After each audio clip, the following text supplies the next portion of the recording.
हनुमान बेनीवाल ने लगाई फटकार, पुलिसकर्मी रातों रात बन गया स्टार। जहां हनुमान बेनीवाल ने बिदासर में हाल ही में एक पुलिस अधिकारी को बड़े जोश में आकर जो फटकार लगाई, उससे अब पूरा बिदासर उबल पड़ा है। वो अधिकारी है एसएचओ कैलाश यादव, जिन्हें स्थानीय लोग एक ईमानदार और मेहनती पुलिस वाले के रूप में जानते हैं। बड़ी अच्छी छवि है वहाँ की उस क्षेत्र में उनकी। लेकिन बेनीवाल साहब ने अपनी वाहवाही के लिए और तालियों के लिए उन्हें जो भरे मन से बेइज्जत कर दिया है, वो बेनीवाल जी के लिए, सांसद साहब के लिए बड़ा उल्टा पड़ने वाला है। आप सबने वो वीडियो जरूर देखा होगा जिसमें हनुमान बेनीवाल भाषण देते हुए अचानक से मुड़ते हैं और एसएचओ कैलाश यादव पर बरस पड़ते हैं। उनके साथ एक और पुलिसकर्मी मौजूद था और उन्हें बहुत देर तक डांटा जाता है और उनके साथ बेइज्जती की जाती है। बताया जा रहा है वहाँ के क्षेत्र के जो लोग हैं वो बता रहे हैं कि हम भी उस प्रोग्राम में मौजूद थे, हमने देखा वो पुलिसकर्मी चुपचाप से वहाँ पर मंच पे साइड में खड़े थे। ना वो कुछ बोल रहे थे, ना वो कुछ कह रहे थे, और वो कुछ कर भी नहीं रहे थे, बस वो चुपचाप से खड़े थे। और बेनीवाल जी पूरे जोश के साथ भाषण दे रहे थे और बेनीवाल जी अचानक से मुड़ते हैं और मुड़कर पीछे उन पर भड़क पड़ते हैं। उनको बोलते हैं कि तुम शराब पीकर आए हो, शराब पीकर आ जाते हो, चले जाओ, ऐसे भाग जाओ। ऐसे शब्दों का भी इस्तेमाल किया गया। आपने वो वीडियो जरूर देखा होगा। ऐसा कहा कि यहाँ पे आधे से ज्यादा वो जो पुलिसकर्मी है वो नशे में। जिसके बाद वहाँ के थाना अधिकारी का भी वीडियो सामने आया और उन्होंने कहा कि ये बात बिल्कुल झूठ है। सांसद साहब ही जाने उन्होंने ऐसा क्यों कहा, लेकिन कोई भी पुलिसकर्मी उस वक्त वहाँ पर नशे में नहीं था। सब लोग सुबह से वहाँ पर तैनात थे। सारी सुरक्षा व्यवस्थाएं, जो पूरा कार्यक्रम हुआ, जो भी व्यवस्थाएं हुई, वो पुलिस की टीम द्वारा ही की गई। तो बेनीवाल जी जो भी सांसद साहब जो भी आरोप लगा रहे हैं वो सांसद साहब जाने, लेकिन ये झूठ है कि पुलिसकर्मी नशे में थे। इस बात में कोई सच्चाई नहीं है और इसकी जांच भी आगे होनी चाहिए।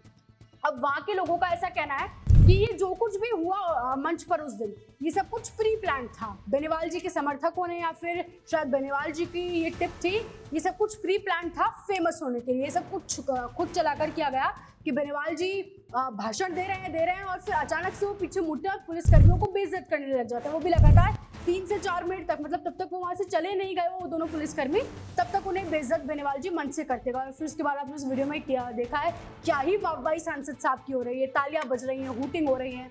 तो शायद इसीलिए सांसद साहब ने ऐसा किया होगा। खैर, अब बिदासर के लोगों ने बेनीवाल जी के खिलाफ मोर्चा खोल दिया है। वो कह रहे हैं कि कैलाश यादव सालों से हमारे इलाके में एक ईमानदार काम करने वाले पुलिसकर्मी है। जनता के हित में वो हमेशा रहते हैं, हमारे सहयोग में बिना किसी भेदभाव के हमारे साथ खड़े रहते हैं। ऐसे अफसर को फटकार लगाना गलत, और ना ही वो किसी तरीके का नशा करते हैं। हम उनको काफी सालों से, काफी समय से हमारे आसपास देख रहे हैं और ऐसा हमने तो आज तक नहीं देखा। बेनीवाल जी ने कैसे एक दिन में देख लिया, तो सांसद साहब इस पर जवाब दें। और लोग अब मांग कर रहे हैं कि बेनीवाल साहब को माफी मांगनी चाहिए। और इतना ही नहीं, कुछ लोग तो कह रहे हैं कि सांसद साहब तब मन से कह रहे थे कि इनका मेडिकल टेस्ट करवाओ कि नशा कर आए हैं क्या। तो लोग अब कह रहे हैं, वो वीडियो भी आप जरूर देखिएगा ट्विटर पर, लोग कह रहे हैं कि बेनीवाल जी का मेडिकल टेस्ट करवाया जाए कि कहीं वो तो किसी नशे पत्ते में नहीं आए थे, कहीं उन्होंने तो नशे में ऐसी बात नहीं बोल दी। बिदासर के लोगों ने ये तक कहा है कि हनुमान जी नागौर संभाले, बिदासर को प्रशासन संभाल रहा है, तो इसलिए बिदासर में इतना दखल देने की बेनीवाल जी को जरूरत नहीं है। अब सांसद होने का मतलब ये नहीं है कि आप किसी भी ईमानदार अधिकारी को ऐसे कुछ भी बोल देंगे, कुछ भी निशाना साध देंगे, वो भी तब जब ये बात झूठ है। सोचिए, इस बात में थोड़ी सी भी सच्चाई होती तो वो सोचा जाता। पर अब तो वहाँ के क्षेत्र के लोग बोल रहे हैं, उनके जो हेड थे उनका भी बयान सामने आ गया है। सबका कहना है कि वो नशे में नहीं थे।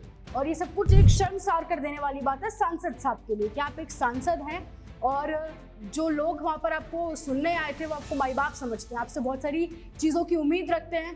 आप सीएम का चेहरा भी, आपके समर्थक आपको मानते हैं। हमारे कमेंट सेक्शन में बड़ा लिखते हैं कि हनुमान बेनीवाल मुख्यमंत्री बनेंगे। अब ऐसे में बेनीवाल जी सिर्फ कुछ तालियों के लिए और कुछ वाहवाही के लिए किसी एसएचओ को, किसी ईमानदार पुलिसकर्मी को इतना ज़्यादा बोल देते हैं। सोचिए, 1-2 शब्द की बात अलग होती है, उन्हें लगातार 3-4 मिनट तक उनको बेइज्जत किया। अब ये बेनीवाल जी को बहुत ज़्यादा कह सकते हैं आप उल्टा पड़ने वाला है, क्योंकि वो बड़े ईमानदार अफसर वहाँ के बताए जा रहे हैं। वहाँ के लोगों का कहना है कि ये सब कुछ प्री प्लान्ड हुआ और ऐसा बेनीवाल जी ने क्यों किया, उनको उसका जवाब देना चाहिए और उनका भी मेडिकल टेस्ट करवाना चाहिए। खैर, आप क्या सोचते हो कमेंट सेक्शन में जरूर बताओ और ऐसे जुड़े राजस्थान के साथ।